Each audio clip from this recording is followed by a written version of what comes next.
Xoş gördük əziz tamaşaçılar. Offside maqazin qarşınızdadır. Qızlar salamlayıram sizi. Necəsiz, keyfiniz, əhvalınız? Yaxşı, sən necəsən? Əsl yay apası. Mən də yaxşıyam. Bəli, biz də möhtəşəmik, başlaya bilərik. Başlayaq. Dünya çempionatı artıq yarımfinallar başlayır. Yarımfinal mərhələsi ən həlledici mərhələ başlayır. İspaniya, Fransa, Argentina, İngiltərə cütləri olacaq. Sensasiya oldu mu sizcə? Yəni bu 4 komandanın bura gəlməsi gözlənilən qanun uyğunluq saya bilərikmi?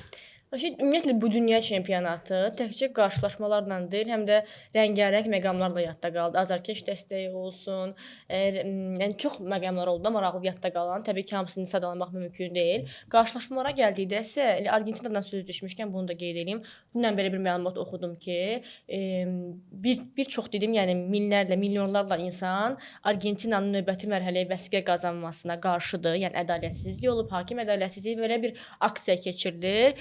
İmza toplayırlar ki, bəs yenidən baxılsın bu məsələyə və Argentina ilə bağlı ədalətsizlik nəticə vermir. Amma yəni yenə həmişə olduğu kimi belə bir qaranlıq məqamlar da var. Azarkeşlərin iradı var.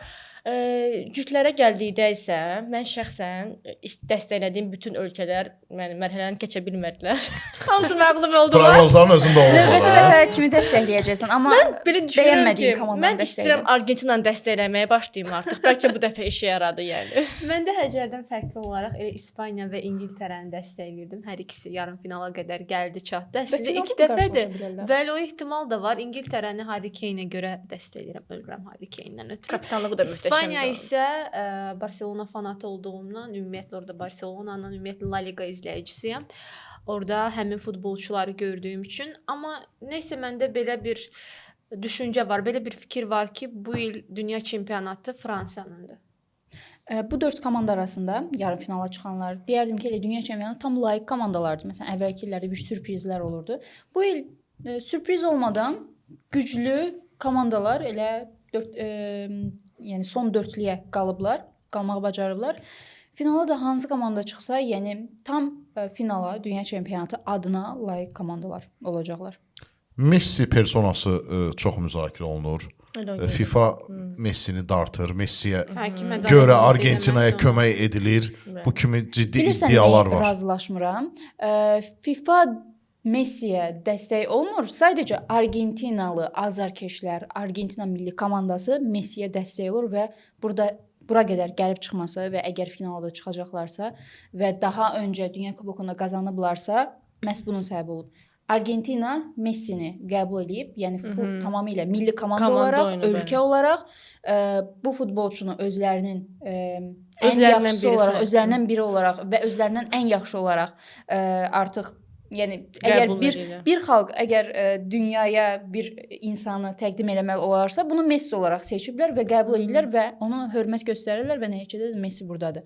Mən deməzdim ki, FIFA və yaxud da digər futbol qurumları Messiyə xüsusi bir Ronaldoda isə sən dediyinin tam əksini görürük. İstər komanda yoldaşları olsun, müsahibələr var idi mətbuata. Hətta Ronaldonu ağır zəncirlər olaraq da belə bir imitasiya da var idi ki, Ronaldo əslində komandanın işini çətinləşdirir. Sanki bütün komanda onun üçün oynamalıymış. Hətta Portuqaliyanın məğlubiyyətini Ronaldonun ayağına yazanlar da var idi. Mənə elə gəlir ki, qarşıdakı illərdə bunun qarşılığını Portuqaliya milli komandası görəcək. İtalyanlar necə ki uzaqlaşdılar bir dəfəlik, mərhələ keçə bilmədilər. Belə deyək, İtalyanların üzərində bir tilsim var.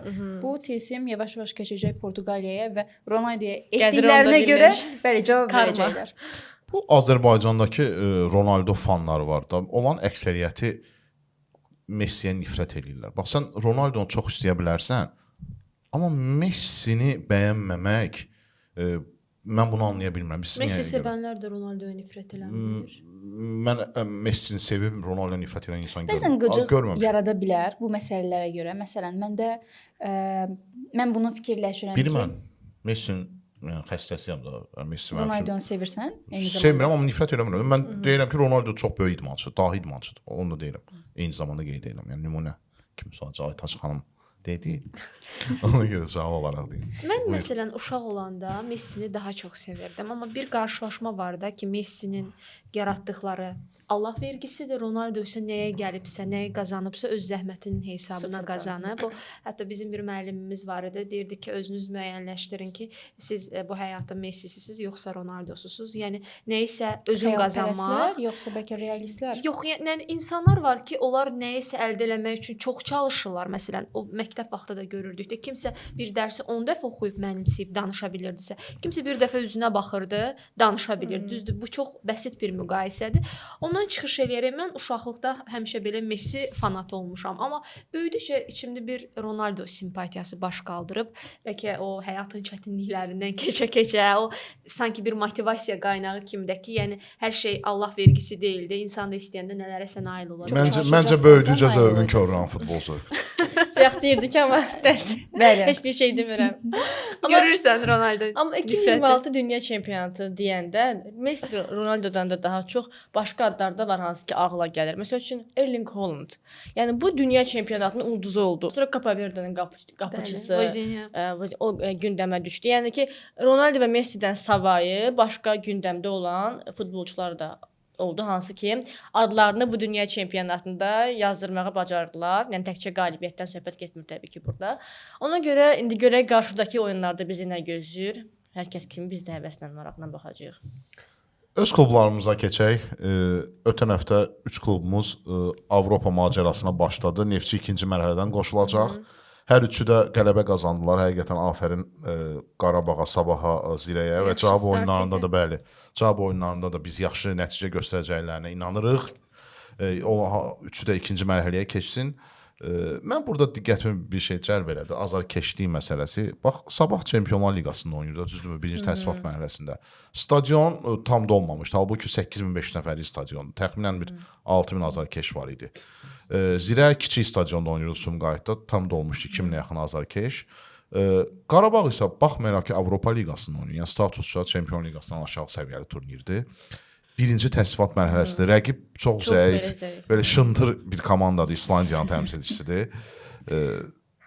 Yay ayıdır, insanlar rayonda gediblər, istirahətdədirlər, universitetlər bağlıdır. Onunla belə 32 minlik stadionun 24 min dolmuşdu. Burada bir neçə amil var. Bu nə deməkdir? Sabahın maçı keçirilir Masazırda. Masazıra gedib çıxmaq dəhşətli dərəcədə. Elə Masazırda yaşayanlar gəlsələr 70 min adam olar. Stadion 70 min stadion bəs eləməz. Təkcə Masazırda yox, Bakının digər regionlarında da kifayət qədər azarkeşlər var. Şəhərin mərkəzində olanlar var. Şəhərin digər tərəfdən dənizə yaxın yerlərdən də var. Komandanın bazası Şüvalanda yerləşir. Buradan da azarkeşlər ora gələ bilərdi. Akademiya üzvləri gələ bilərdilər.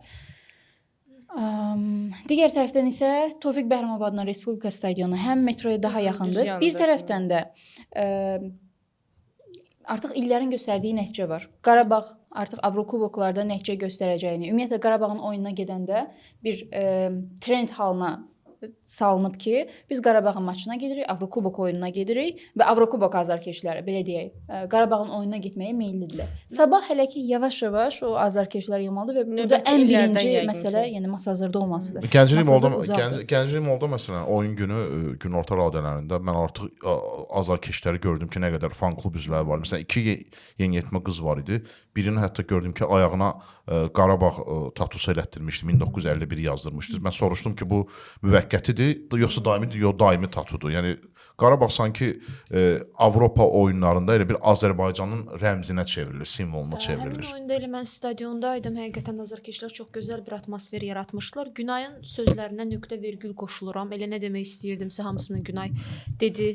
Bir-bir. İki faktorun hər ikisi kifayət qədər tutarlı arqumentlərdir. Bir tərəfdən Tofiq Bəhramov olması, ikinci tərəfdən Masazır faktoru və ən əsası Qarabağ bu azarkeşləri bir gündə, bir ildə, 3 ildə yığmayıb. Yəni müəyyən bir yol gəlib.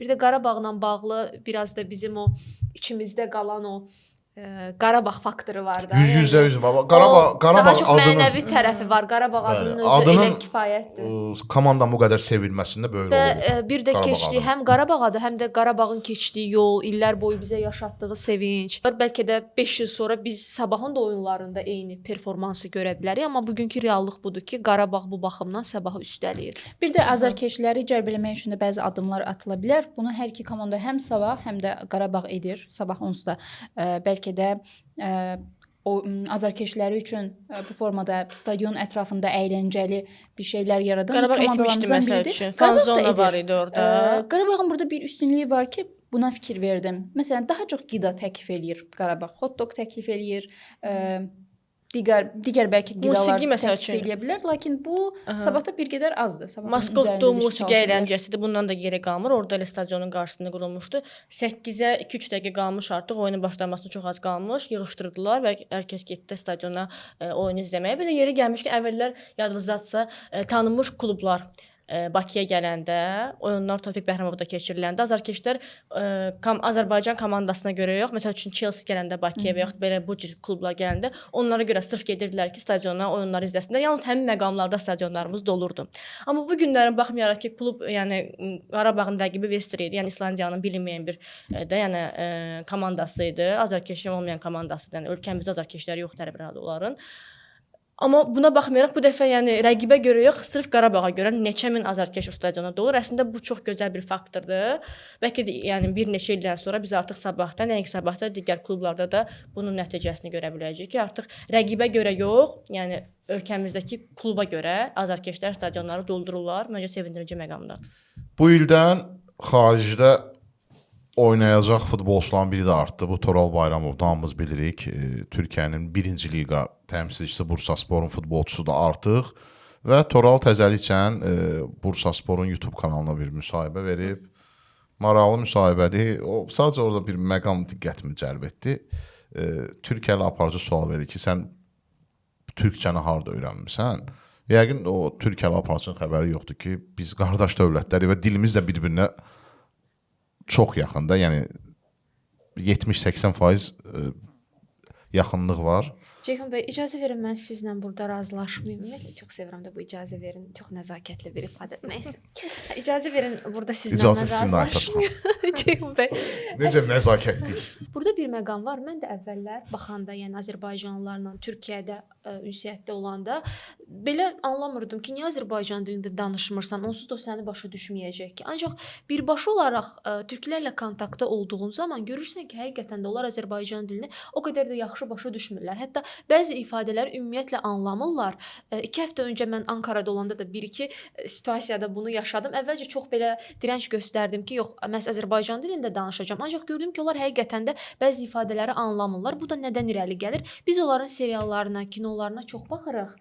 Ona görə də bizə bu yaxınlıq çox gəlir. Amma onlar bizim belə desək, çox da belə informasiyamızla qidalanmırlar. İndi təbii ki, izləyirlər sosial şəbəkələrdə, onların da arasında Azərbaycan sevdalıları var, amma daha çox məruz qalmırlar deyə bizim türk dilini bildiyimiz kimi Türkiyə türkçəsinə. Onlar Azərbaycan dilini bilmirlər. Ona görə də bəlkə də bundan dolayı aparıcı ona tutunub bu sualı verib. Nəyə fikir vermişəm son zamanlarda? Nə vaxt Türkiyəlilər Azərbaycanlıların danışdıqlarına xüsusilə diqqət yetirdilər. X platforması üzərində Azərbaycanlı şərhçilərin Tokyo Dünya Çempionatında Türkiyəlilər barədə, Türkiyə milli komandası barədə səsləndirdiyi fikirlər, baxmayaraq ki, düzdür, bəziləri bizim dilimizi başa düşmürlər, amma sırf Azərbaycanlıların o emosiyalarına görə nə danışırlar bizim haqqımızda, ona qulaq asmağa hazırdılar. Başa düşürlər onda yəni. Türkiyəlilər özlərini bir qədər də egoistdirlər bu məsələdə. Əgər onlar barədə danışırlarsa, o zaman qulaq asmağa meyil, başa düşməyə özlərini məcbur edirlər ki, bizim barəmizdə nə danışırlar. Çünki başa düşmək fərqli, anlamaq alır. Məsələn, mən türk dilində başa düşsəm də şəxsən mən müsahibə ala bilmərəm türk idmançıdan. Mən də bax onu demək istəyirəm. Elə bilirik. Bax çox qəşəng vurğuladın. Elə bilirik. Bəzən tete-a-tete ünsiyyətdə belə mən keçən dəfə bir türk müsahibim var idi. Oturdum müsahibəyə, təkrar baxdım, gördüm yox, mənim də kifayət qədər boşluqlarım oldu. Çünki baxırsan, elə bilirsən ki, danışa bilərsən. Danışırsan, ümumiyyətlə onların akademik dilinə heç girmirəm. Gündəlik danışıqdan söhbət gedir. O elə bilir yorumu sonuna qoyduqsa, nervleniyorum. Olur türkçə. Yəni məsələ o deyil. Tural da həqiqətən bu baxımından cavabları türkçə verildi. Müsahibənin birində mən baxanda cavablar türk dilində idi. Yarı türk, yarı Azərbaycanca idi deyə bəzi insanlar hatta qınamışdılar ki, bəs səhv tərcümə edir, səhv deyir. Amma əslində başa düşmək lazımdır ki, nə qədər yendirəm doğma olsa da bizə Azərbaycan dili, türk dili fərqlidir və danışıq zamanı, xüsusən müsahibə zamanı bu boşluqlar, səhvlər görsənir. Yəni belə fikirləşirəm. Otel otağı filmi var. Burada bu detallar çox gözəl şəkildə işlənib. Yəqin ki, hamımız baxmışıq. Elə bu müzakirə zamanı həmin o fraqmentləri xatırladım. Belə UFC əfsanəsi Conor McGregor qalmaqallı imici ilə tanınan bir idmançı 5 il əvvəl zədəyə görə, ayağındakı zədəyə görə karyerasına fasilə vermişdi və 5 ildən sonra ringə qayıtdı. Qayıtmaz Qəfəsə olaydı. qayıtdı. Qayıtmaz Amma olaydı. çox qısa müddətli çəkdi bu qayıdış. Elə ilk raunddaca dizi burxuldu və imtina etdi görüşdən. Hakim oyunu saxladı. Mən açığı UFC-ni Conor'un döyüşü ilə baxıb sevmişəm. Yəni onun o oktagondakı şou xarakterli yürüyüşü çox gözəl görsənirdi və o vaxt yadıma gəlir ki, o 5 il fasilə verdi və onun döyüşünü 5 il sonra izləmək çox maraqlı idi. Amma kaş ki bu döyüş, yəni heç olmasa biraz uzun çəkərdi. Heç bir raund belə getmədi. Yəni 1 dəqiqə Günay qeyd etdiyi kimi çəkdi və gecə saat səhərə kimi daha düzü gözləməyə dəyərdimi? Dəyməzdi. Amma bu hekayədə qazanan yenə də Conor oldu. Çünki səhv etmirəmsə, elə 1 dəqiqə içində neçə milyonlarla pul qazandı. Hər bir halda, nə bilim, Conor qayıtmasaydı daha yaxşı olardı, düzdür. Sonradan özü də açıqlamasında demişdi ki, əvvəl də daha öncə də açıqlamasında demişdi ki, sadəcə idmana qayıtmaq üçün, öz formamı bərpa etmək üçün yenidən UFC-yə qayıdıram. Sadəcə daha pis vəziyyətə düşdü, yenidən ayağı sınaraq, zədələnərək tərk eləməli oldu. Qayıtmasaydı daha yaxşı olardı. mən də həqiqətən UFC-ni Conor'la sevmişəm və o döyüşü Heç kim səbirsizliklə Həbib gözləyirdik. azarkeşi deyil. bilirsən, Bilirsən, heç vaxt dəstəkləməmişəm, yalan deməyim. Yəni necə? O düzdür, güclü döyüşçüdür, özünə məxsus döyüş üslubu var, məğlub edilməz döyüşçülərdən idi UFC-də təbii ki. Amma Həbibi mən bir döyüşçü olaraq dəstəkləməmişəm. Conor xarakter olaraq çox maraqlıdır. Həm döyüş zamanı, döyüşdən öncə replikaları, yəni mənə də həmişə Conor daha maraqlı persona kimi gəlib və qeyd etdiyim kimi UFC-ni məhz Conor'un sayəsində sevmişəm. Həqiqətən də onu indi belə görmək çox məyus edicidir. Birincisi yaş faktoru var. Yəni 37-dir səhv eləmirəmsə artıq Conor'da yaş. Yaş öz təsirini göstərir. Digər tərəfdən deyirlər ki, mən indi bilmirəm o nə qədər düzgündür, amma bu ərəfədə xeyli onunla bağlı videolar izləyirdim. Orada belə bir iddia vardı ki, əvvəlcədən zədəli olub, hətta çəki və ondan öncəki proseslər zamanı ayağının döyüşün üzərinə döyüşə də çıxdığı zaman bir ayaq üzərinə bir paylaşım elədi. Elə dedi ki, döyüş bitən kimi. Dedi yox imiş. Görüntüləri yayımladılar ki, məşqdə tamamilə normal şəkildə hoppanır, tullanır. Və deyirlər ki, zədəli olub ancaq gizlədib. Yəni bu sadəcə bir ola bilər ki, iddia da ola bilər, amma bununla bağlı xeyli media segmentində məlumatlar, videolar var. Yəni bilmirsən hansı doğrudur, hansı səhvdir. İstənilən halda milyonlar qazandı, amma Conor'un buna ehtiyacı varmı? Onsuz da adamın kifayət qədər gəliri, biznesi, hətta belə bir açıqlaması da var idi ki, neçə məndən sonraki nəslimə bəs edəcək qədər mənim artıq pulum var. Yəni onu o cür görmək, xüsusən də gənc nəsil üçün ilk dəfə Conor döyüşü izləyənlər üçün çox məyus edici idi. Zirvədə bitirmək deyəsən elə ən yaxşısı budur. Maqazin tərəfindən baxsaq, bu döyüşçünün karyerası ərzində şəxsi həyatında bir çox qalmaqallar, həddindən artıq qalmaqallar olub, bəzi təcavüz iddiaları var idi, həyat yoldaşına xəyanət edib. Bunları da qatsaq, düzdür. Yəni bir idmançı kimi, bir döyüşçü kimi həqiqətən də UFC-nin simasına tam da yaraşan bir hərəkətləri var. Obrazı həqiqətən uyğundur, hə.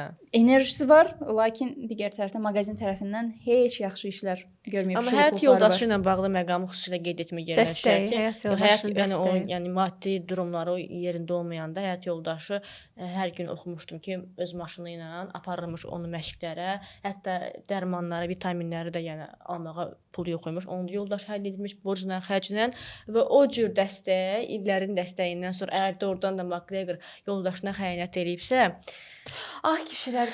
Yox, məsələ xəyanətdə deyil. Ümumiyyətlə biz əsas da peşəkar boksa baxsaq, Mike Tysondan bəri də o dövrdə nə qədər belə imkanlı milyonçu idmançıları təcavüz iddiası ilə içəri atılıblar. Niyə görə?